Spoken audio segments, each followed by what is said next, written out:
Thank you so much, everyone, for being here. We're grateful for you to join today. And we're always interested in engaging with instructional leaders like yourselves about instructional change that you're seeking to drive in your schools. We're really excited to have this conversation today because it is a new school year, which is the perfect time to try new things. We know that instructional change is hard, and it starts with your vision and new ideas to pursue that vision. So as a quick intro, my name is Riseo, and I'm on the partnerships team at TeachFX. I'm a former middle school science teacher, and I'm joined here by my colleague, Joseph. And Joseph, I'll let you share a little bit about yourself. Thanks, Riseo. Hi, everybody. Good to see the familiar faces. My name is Joseph. I'm on the success team at TeachFX. For me, I got started as a high school math teacher, taught for 11 years in San Diego, California, currently in Ann Arbor, Michigan now. Just to be frank, and I'll share this, this is something that I'm not super proud of, but I was that teacher for 11 years that dreaded walking into a PD. I generally felt like they had very little to offer me, or maybe it felt like I knew everything or something like that. But in reality, I had a lot of blind spots. So that's why this work that we get to do as school leaders and instructional leaders is so important to me, just because I strongly believe that we need to create more spaces where we teachers, school leaders, that we can be reminded that we all have something to continue learning and keep growing. So yeah, just very excited to be with all of you today and to be sharing in this conversation. Joseph and I and our colleagues at TeachFX care really deeply about student voice. And we're hosting this conversation today because we're committed to helping instructional leaders and teachers create more meaningful, equitable, and conversational classrooms. So when we do work with teachers, of course, the end result that we want to see is these really engaging and conversation-full classrooms. But in our workshops with teachers, we also do the same thing with them. We want there to be meaningful dialogue. So just like in that vein, we hope that this conversation today is all about getting us to engage as school leaders and to be able to share our thinking. So like all great conversations, we do think that it's good to start with a question and to kind of give everybody a little bit of wait time and to try to practice what we preach at TeachFX. I want you to do a little reflecting today. I don't know how long it's been since you were all in the classroom, not just as teachers, but also as learners. But take a moment to just reflect on your experience. Like think back to when you were either in elementary, middle, or high school. Just try to take yourself back to that classroom or that moment as a student engaged in learning. And the question I want to ask all of you today is to think about what class you were most vocal in and why you thought this occurred. So I actually do want to give everybody maybe let's just do 1 minute of just silent reflection time. I'm going to set a timer here actually so that it shows up on my screen. Let's see if this works. Perfect. But take a moment, you could sit and think. If you want to write something down in the chat, that's fine as well. But then afterwards, I'd actually love to go around and hear from a handful of folks about what your experience was in your most vocal classroom. All right, I hope everybody had some time to think about that and respond. Let me get rid of this timer now. Would love to hear from folks. And if I could actually ask Christina Valentino to share a little bit more about why math and science were the classes you were most vocal. Well, first, I was a student overseas, and math and science, I was lucky to have teachers that they were more into the collaboration, engagement, and everything was, no matter if it was middle school or high school, it was like a game. Then we were always competing and trying to get the right answer and trying to get points, and it was like a competition. Then I guess you feel in there like, okay, you needed to say the answer for your group to win, in some cases lose, but or share your opinion, and in science trying to see if the experiment worked or it didn't work. Then those are the two classes that I remember that I was like waiting for. Amazing. Thank you, Ms. Valentino. I see some other people have joined us as well.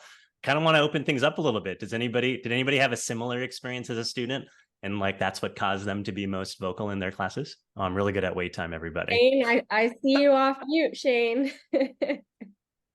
Well, I'm only off mute because I didn't know what to expect here.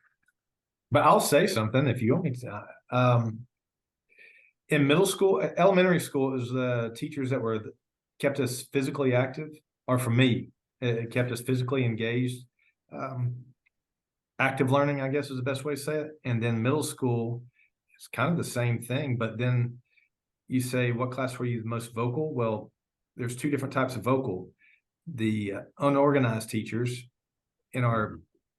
where middle school boys are just rambunctious and we were bouncing off the walls and we took over the teacher, we took over the class. There's that set, but then there's also the other ones, like I was just saying, elementary school, where we were actively engaged. Now, high school, for me, it was the ones that were creative with their teaching strategies. And again, where we got to verbalize, we got to communicate, we were actively engaged, once again, physically engaged.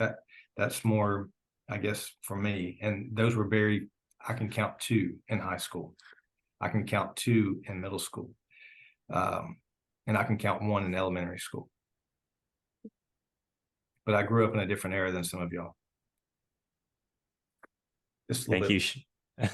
Thank you for sharing, Shane. Maybe could we hear from just one more principal or assistant principal around your own reflections as a student, the classes where you felt like you could show up and really, not the unorganized vocal where students have maybe taken over a classroom, but one where the teacher was really able to engage you in some way.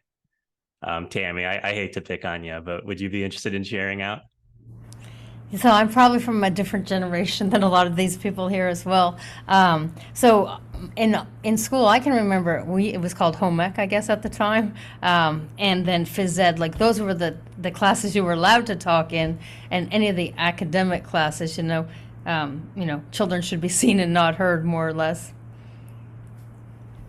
Thank you, Tammy. I do see that a few people have joined as well. So just as a heads up, if you can have video on, we'd love to invite you to, be part of our conversation today. And we're going to have multiple opportunities to engage, but welcome to those who have joined. What we just kind of heard, and for those who just kind of dropped into the middle of the conversation, we're looking at the classrooms where we as students were really vocal. And I ask this question to teachers all the time. And it's interesting that there's sort of 2 themes that you hear a lot of. One is on the student side. When a student's really excited about a subject or we care deeply about something, we just naturally lends itself to being a very active student if the conditions are right in that classroom. And that's great and all, to be able to tap into our students' interests. But then it's the other theme of responses I hear are all about the ways that the teacher created the conditions for a classroom to be like this. Whether, like Christina had mentioned, to have teachers who are really into collaboration and making things like a game and exciting for their students, or like Shane had mentioned, around really being able to promote active participation and creative teaching strategies. And Tammy, same deal. Like if the culture of a school, which I'd say back then or even now today, if there's a student should be seen and not heard type of mentality, it's something that actually dampens all engagement in a classroom. And I have a bet that a lot of the school leaders who are here today want to see classrooms in their schools that are the ones that are engaging, where students are coming to the table, wanting to participate and feel invited to participate. And let's just acknowledge that's really hard to do right now. Like what we're hearing consistently from our partners and school leaders is that at this stage of post-pandemic recovery, we see our teachers working really hard and they're trying to emerge out of these pandemic habits like lecture mode or direct instruction. And at the same time, we keep hearing that our students are learning, actually, I should say relearning, how to bring their voices into classroom conversations in a way that's productive and meaningful and equitable, not like the example that Shane had said around students who are just bouncing off the walls, not knowing how to behave in a classroom. So what we're going to try to do over this next hour or so, 45 minutes or so, we want to invite everybody here in this conversation to share the vision that you have for instruction and the kind of teaching and learning that you want to see in your classrooms. Not only that, how are we supporting our teachers to be able to realize that vision? We're going to actually use something that we do with our teachers all the time, actually. It's a framework for really what we believe leads to meaningful change in the classroom for student voice. Ironically, and not so coincidentally, I feel like this actually really helps unpack things for our teachers too, because look, these 4 stages to get students talking, we see the same thing with our teachers. Teachers sometimes arrive to a PD not wanting to engage, and we find that actually asking them to engage in the kind of things that we want them to do with students ends up creating a pretty big impact. So we start with the why, which is all about exploring why student talk matters in the classroom. But then we go on to wait, which is really all about exploring wait time and other strategies that can give people just a sense of being able to think and process about, their own experiences and bring their authentic selves to the conversation. We then go to the ask stage, which is all about exploring the power of questioning to help learners or teachers or participants share their thinking. And then we bring it all together in link. And this is where we bring the why, the use of wait time, the asking of questions that engage people, and combine that all together to try to create a deeper learning experience. So these are the questions we usually ask our teachers to reflect on their practice. They use their own private TeachFX data, which we can talk about later. But really, the most meaningful way to do this is to have people learn from their peers. Me personally, I kind of think professional growth doesn't happen in a workshop. For teachers, I believe it happens in the classroom. That's where I think teachers can try new things, reflect on what's happening for their students, and then consider what they might do differently next time. So that's what we're going to do today is we're going to follow this framework, and we're actually going to start with the why here. Great. So let's start with helping us all identify our why today. Of course, I have a question for you all to reflect on, but this time as a leader of your school. So what is your vision for great teaching and learning? Take a moment to reflect, and if you need help, ask yourself what instructional practices you want to see in your classrooms this year. Think about what you would like to see your teachers doing, and what would you like to see your students doing. If it's helpful to write out your thinking in the chat, please go ahead. And of course, I'd love to hear from a few school leaders today. So starting with an elementary school leader, if we have one on the call today. Oh, Mr. Frazier, I just saw that you joined. Hello, how are you? Good, how are you? Yeah, well, we got to close tomorrow. We got a hurricane coming our way. A lot of us are So, that. Well, I would love to hear. Can I pick on you, Dr. Frazier? sure. All right. What is your vision for what you want teaching and learning to look like this year? I know you're at a new school this year, so. Yeah, so what we talked about this year is we really want to move more into the tangibility process, making things tangible and concrete for the students. So we're working, we're phasing in our STEM approach using the engineering design process, and also working with the backwards design model. So we're starting with the end in mind, and almost from an exploration standpoint, allowing to see what the students know about a particular subject, or can they relate something that they've already learned to the new learning that they're going to experience. Thank you so much for sharing. But some of the common themes that we've been hearing are a lot around what the students are doing in classrooms. Of course, there's a big focus on how our teachers deliver, the content and engage their students, but being able to see students actively participate and engage and connect to their own lives and bring their lived experiences into the classroom and have that honored. These are among some of the themes that we've been hearing. And one thing that I would like to ask every school leader here to think about is, how do you know when you see those things? How do you measure it? So what I think what we're going to do now is actually go into opportunities for people to share out. Maybe having 20 or 15 people on a call like this, it's a little bit hard to unmute and take the stage. This is the wait section of what we typically do in a workshop, but this gives people just a little bit more space and freedom to be able to share, hopefully in a way that's more meaningful to them. So if I could ask one of my teammates to set up our breakout rooms, what we're going to do actually is to give everybody a chance to just share out really, really quickly the things that you're currently seeing in your classrooms, in your schools. I'd love to know if you can try to connect. What's the vision that you have for instruction this year? And then what are you seeing this year? Or if you haven't started yet, What did you see last year happening in your schools?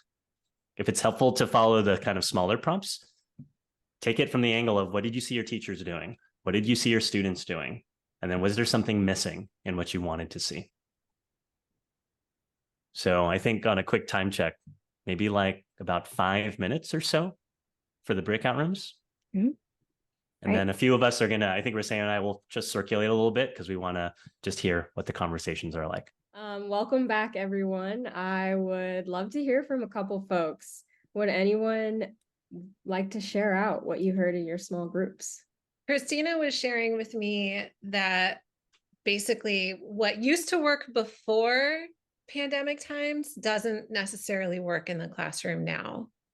That she kind of described it as like some of the student teachers she's working with, it's like they're playing a jigsaw puzzle in real time in front of the kids in the classroom. That what you teach might work, but not how to engage kids in learning, or the how, but not the what. And so it's trying to find that right mix. And the theory that maybe worked before the pandemic doesn't necessarily apply to kids in the classroom now, or what they're bringing into the classroom now, or every kid is bringing something different into the classroom now that's different from before. And so there are all these myriad challenges that teachers are trying to solve in the moment, as well as kind of at a large scale. Yes, and Shalina like said something about, being embarrassed about not being in the meeting on time and blaming Zoom. And it kind of, I don't want to blame Zoom totally, but because of pandemic and how technology went from point A to point Z, and you have to skip the in between. Everyone, even the ones that are in this room, we are at different levels in technology. If before pandemic you were just in point A, B, now you may be in point Z, but you miss some in between. And that some in between, you have to learn it on your own. Then, that is if we talk about media, but then if we talk about the different kind of students that we have, if you have, and I will say maybe kindergarten, pre-K kids, those kids were at home for almost a year in some places where they didn't interact with other kids. Then now you bring them to the classroom together and they have to learn to interact with people, but they are ahead of the game with the media and technology that we are using. Then they can teach us how to do that. But the interaction, they are having some issues. The same thing with those students that were maybe freshmen in college. By the time that they got to be at the university and being in the dorms, and they were maybe juniors or seniors, but they were actually freshmen in reality because it was a new world. And I think that right now is kind of getting into that balance, that we are still like kind of in the process of how to do a lot of things. And teachers need a lot of support. I completely agree, Christina. That analogy, or that way that you described the needing to go from A to Z on technology with what the pandemic, the impact that it had, I think that is so relatable. And I think I saw a lot of people nodding when you said that. I think Scott, who actually had to jump off today, he's got 9th graders he's teaching right now.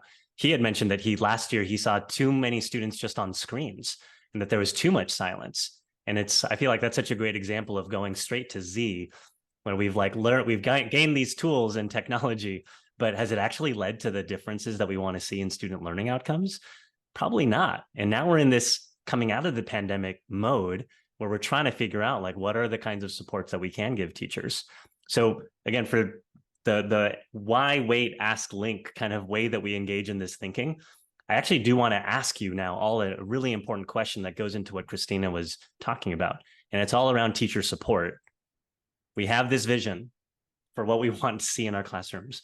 We know the lived reality of what we saw last year or what we're already seeing this year. So my question to all of you and take some time to think about it. What strategies are you using at your schools to support your teachers? And specifically, like not just supporting them for their basic needs just to function, but if you have this elevated vision of what you want to see in classrooms, what is the support that you're giving to your teachers to get there? And if you're willing to be vulnerable today and maybe share out some of the things that you're trying that either are working or aren't working, I'd love for you to share out how effective you think those strategies are in creating that meaningful change. So it's kind of a lot to ask for here, but I know we have a lot of expertise in the room. And so I'm going to mute and would love just to hear your thoughts on this. Go ahead, Shalina.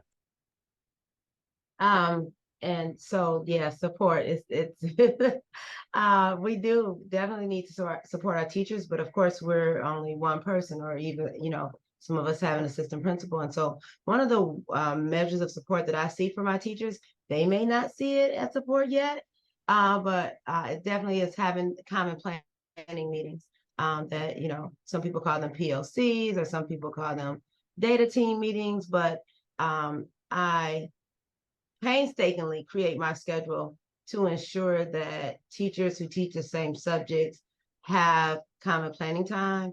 And then we utilize our staff meetings once a month for some cross grade level. We started that last year, no, actually 2 years ago, but I really don't even count that pandemic year. We really got into it last year, and this year I really feel that my teachers will kind of own supporting one another, because it's one thing for a coach to be there to support them. It's one thing for an administrator to be able to support them. But when they start supporting themselves and one another and take ownership of their own learning, then we can really fly. Thank you so much, Dr. Beasley. Would love to hear from the other school leaders here. What are the things that you're trying out that you feel like have the chance to lead to some meaningful change for your teachers? Here in the chat, we're seeing elevating what is meant by providing feedback to teachers and what evidences are used for that feedback. Bowled over when you saw some TeachFX demo resources. I agree, but I'm kind of biased. Yes, I'm having camera issues, but I'm here. So thanks for having me. And just to add to that, I'm an elementary school math teacher, but also a teacher coach. So, and I love having the two lenses, two sides of what's going on. In a math classroom, I typed earlier in the chat, meaningful math learning looks like students engaged, curious, wondering about the math, being able to have time to think and to be able to solve problems. A problem being something that you don't know what to do, so you have to figure it out. The teaching looks and sounds like a teacher providing those opportunities for all the students, regardless of their level. So, for example, utilizing low floor, high ceiling tasks, so that students can be engaged and wonder, and not just giving them things to do or telling them what to do. And the other piece of my interest and expertise is helping both teachers and students develop mathematical identities, which includes all of that. The mathematical practices, and just really opening up opportunities in a math classroom for all of that to be happening. Typically, it's loud. It may look disorganized to people who don't know what to look for. But that's where, in the classroom, where students are engaged in doing all those things and having opportunities to be heard. I'm also a big one for wait time. I can wait it out. Ask a question, wait it out, respond. So like I said, when I looked at that TeachFX demo, and looked at all of the ways that classroom discourse was captured, and to be able to use that as evidence, particularly when I'm giving feedback or coaching teachers, amazing. So I don't know whether I'm in the right place, because I see a lot and hear a lot of administrators here, but I just wanted to share that. The reason that one of the reasons I'm here, the reason I'm here, is because I listened to the podcast between, I hope I'm saying your name right, Riego? Yeah, Riseo. Risego, I'm sorry, thank you.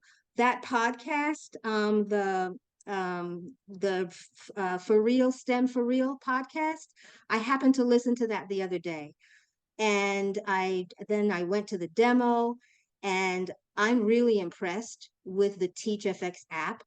And I'd like to really make an effort to incorporate that, and see how I can use that both as a teacher, for my own professional learning. How am I facilitating discourse or not?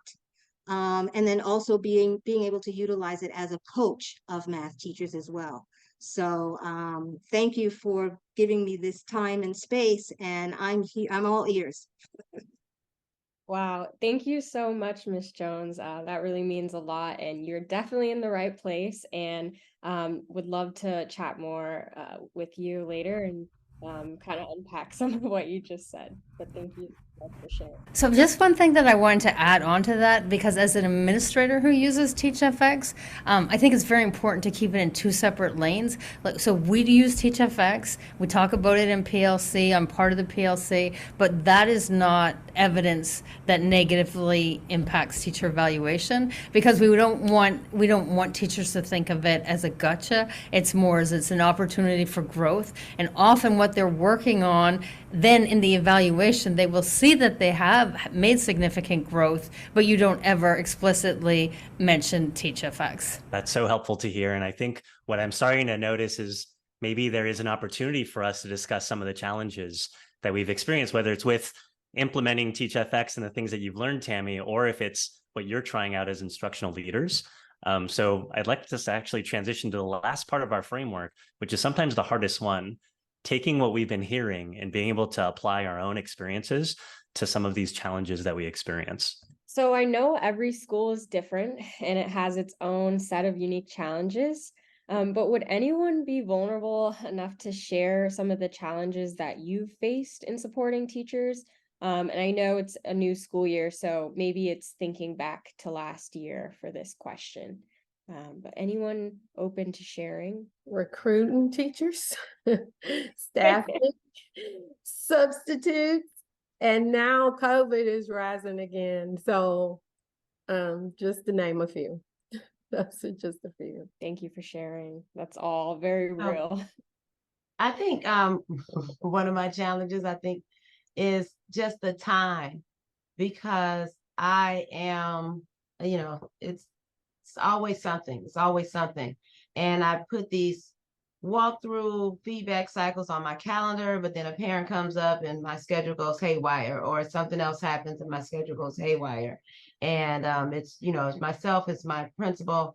Last school year, our master teachers were freed up half the day to also provide support to teachers, but because of budget cuts, they now have a full load of students, so they're not available. So now I really have to be intentional about getting into classrooms and giving teachers feedback. And so that time is just such a huge, huge challenge.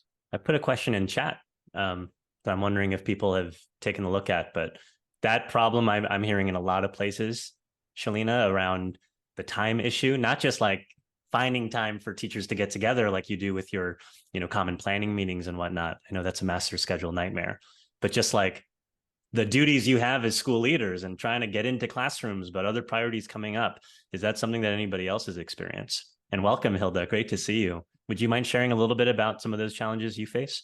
Hi, everybody. I'm in a really unique situation because I'm the coordinator of a virtual academy. So there's only two of us running the program, and we do e-learning. And so really competing priorities in our district, whether it's, doing an AI summit or coordinating another event, just really hard. But what we do is we actually record all of our classes. And so when I have the time, I serve my teachers and find out what are some of their priorities in terms of their professional goals and instruction.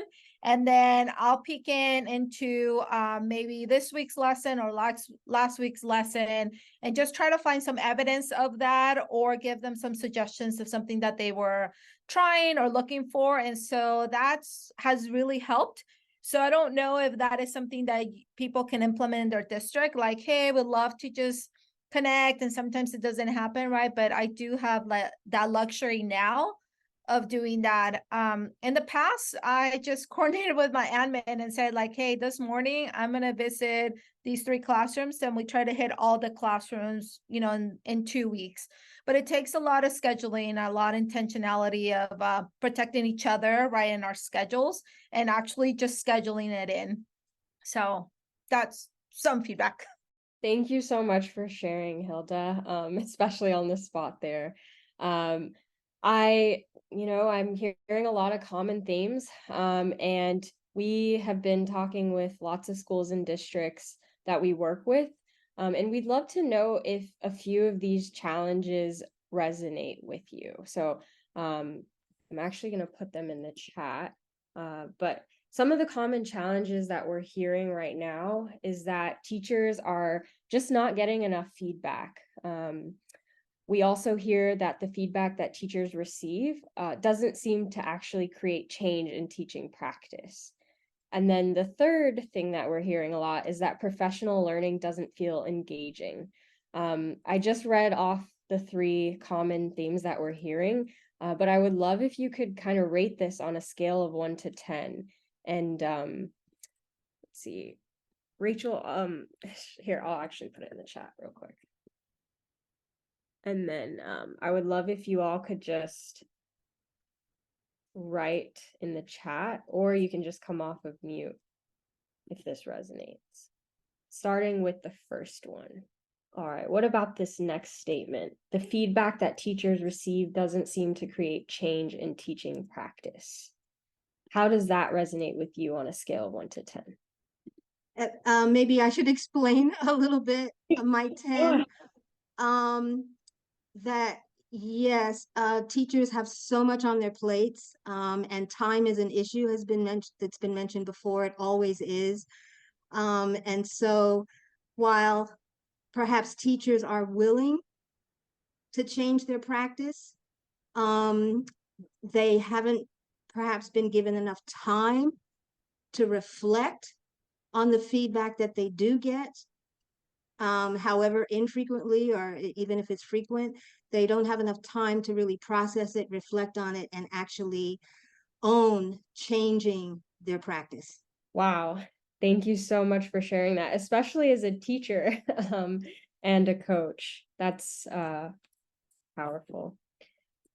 What about this last statement? Professional learning doesn't feel engaging or personalized enough to our teachers. All right. Thank you so much for sharing, everyone.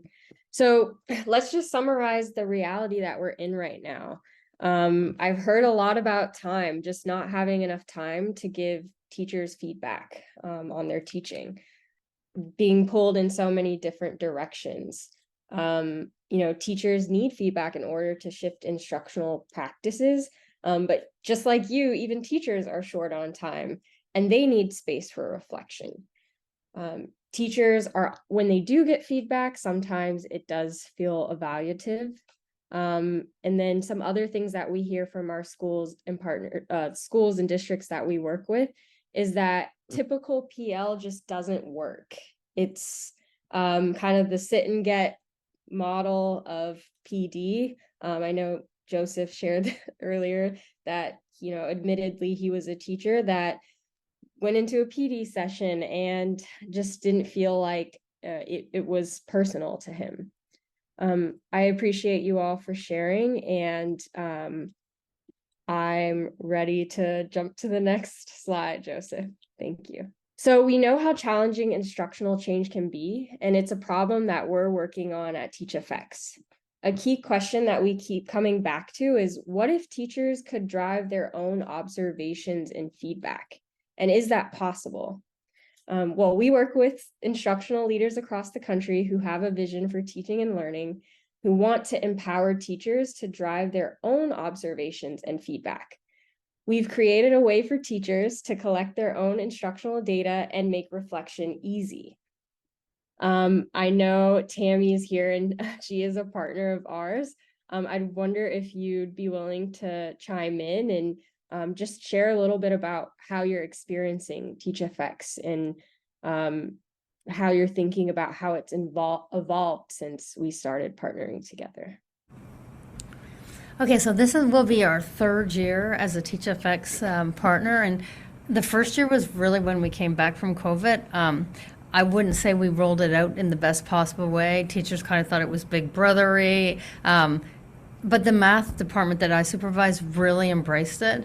And really, during the first year, I'd have to say there wasn't a whole lot of difference in practice, but there was a whole lot of self-awareness. We had like first and second year teachers reflecting at levels that veteran teachers were not reflecting at. And really, last year was when it all started to come together where they would, what they talked about in our PLC, they would practice and bring back their new recordings. So we had, like, for Algebra 1, every teacher recorded the same lesson and they brought their data. So then they started asking each other questions. Well, how come your students talked for 4 minutes and mine didn't talk? What question did you ask? How could I have asked that differently? And then once they really started reflecting and asking each other questions, that's when we really started to see the growth. Can I jump in real quick? Because Yeah. Dr. Beasley, sorry to put you on the spot too. I can share this story if it's helpful. But Mr. James, and I think maybe we're on mute on Shalina's side. Let's see if she can hear me. Dr. Beasley, would you be willing to share Mr. James' experience last spring when he finally got his talk ratios where he wanted them to be? Oh, wow. He was so excited about it. And I think I'm thinking about not Mr. James. I'm thinking about Ruffin, who a conversation got back to me that she was sharing the app with another teacher who wasn't a part of my little trial cohort, right? And so that's when you know that things are really happening, when you don't have to push it. You just have to, let teachers see how great it is. But what did Mr. James do? I can't even remember, Joseph. The story he shared when I got to visit was that he was running down the hall to show you his report the day that he got his student talk higher than his teacher talk. And still warms my heart to remember that story. Yes. And the crazy thing about it is I was kind of like lightweight upset because I was like, oh my goodness, it took me like years, like 3 years of intentional instructional practice when I was in the classroom to get my student talk where it needs to be. And here he was, how many months in? And his student talk ratio was higher than teacher talk. I was so jealous, but it was very exciting. Amazing. Well, for those who have already started this work with us and are on the same journey and mission as us, thank you for sharing that. And for those who are still kind of thinking about it, this conversation is meant to have you be able to ask those questions. So for those of you who aren't familiar with TeachFX, TeachFX is an app that provides instructional insights on your teaching practice. When we partner with schools and districts, teachers in the school use the app. It's really simple. They download it on any device with a working microphone, and they record the audio of their lesson or classroom discussion, and then they get automated feedback on their practice. They get to see things like equity of voice, what questions they asked that got students talking the most, their use of wait time or think time. And ultimately, teachers, are able to reflect in a matter of minutes. So getting classroom data and insights on a daily basis combined with our inquiry-driven professional learning workshops is really where we start to see a shift in teaching practice. Joseph, would you like to share what you're hearing from some of our partners in PD sessions? Yeah, I'll actually keep this part pretty brief because the emphasis of the work we do, these 4 workshops that we usually use as a frame and structure to engage our teachers are really just checkpoints. The work that needs to happen with teachers is all being done in the classroom. Like, if we're going to empower them, that's where we should put a lot of our focus. And so that's why we really do think that in between these workshops, when teachers are reflecting and recording and looking at their own data, that's where the magic happens. That's when you get teachers excited to share what they're working on. And so, again, we kind of engage a little bit in this format for our workshop today, but this is what the arc usually looks like for our teachers over the course of a school year. But I would love if you could come off of mute and maybe share one idea that you'll take back to your school community tomorrow or this week. I'm not a decision maker, but I am an influencer. As a classroom teacher and a teacher coach. And I'm excited just to share what I've learned about the app, and particularly that automated analysis feedback. Like I said, I'm still just bowled over by that, not having to do that kind of analysis and organization of feedback by hand. So that's what I have to contribute. Thank you very much for this session. You're so welcome. Thank you so much for joining, and we'll be in touch, Ms. Jones. I want to share. I'm intrigued by that question. And what if teachers could give themselves feedback? And so one of the things that that I plan to do is not giving themselves feedback because we're not quite there yet, but giving them an opportunity, because our teacher evaluation rubric speaks to student talk. And I have these debates back and forth with teacher, where are they on that rubric, because everybody thinks they're highly effective. And so what I like to do is just play some videos and for the teachers and score them together using that rubric.